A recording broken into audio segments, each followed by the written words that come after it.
Your golfing buddy Bobby Lopez here. Let's take a look at Patrick Reed. In fact, we've done a video on this before. I remember this particular slide.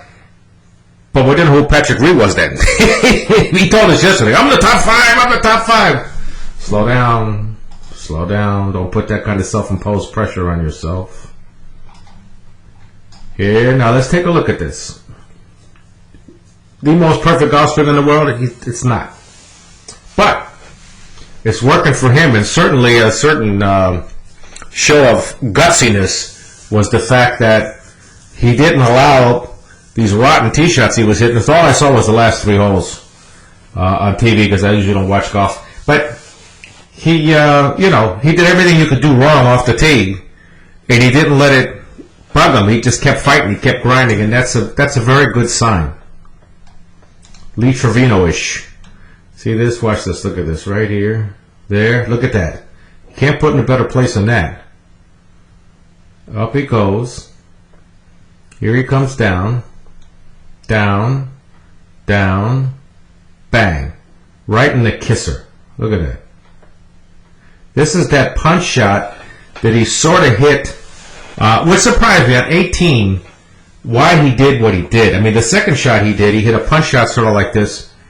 And I tell you what, he took a big chance because that ball rolled a little further than he probably thought, and it was going right to where the more shallow end was there, and there was that water to the left, and everything kicks left.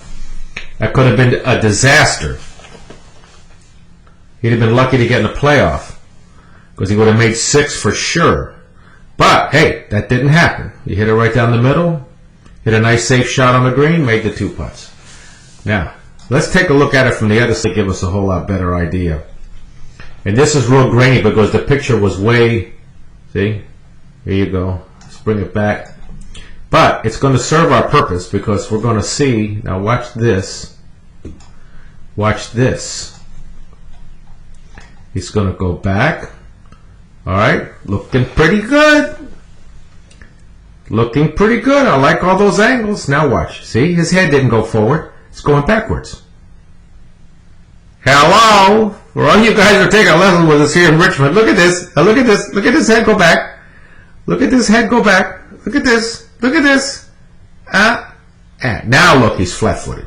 Let me get this crap on it. He's flat-footed, right? And because so much action was going this way, watch his hands. Bam. See, look how much his right arm has rolled over on that left. And look how this is still flat on the ground. And they were talking about the great footwork or something there last night. That's unbelievable. Watch this. Watch this. Look at his left foot. Well, this is great footwork. Watch. He comes and jumps right out of the way to accommodate this move he has, which I wouldn't touch.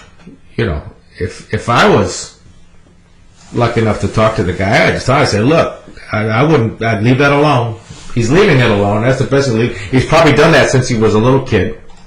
Played a gazillion hours of golf, and until it breaks, until he starts snap hooking it off a planet, which he could do with this move. See?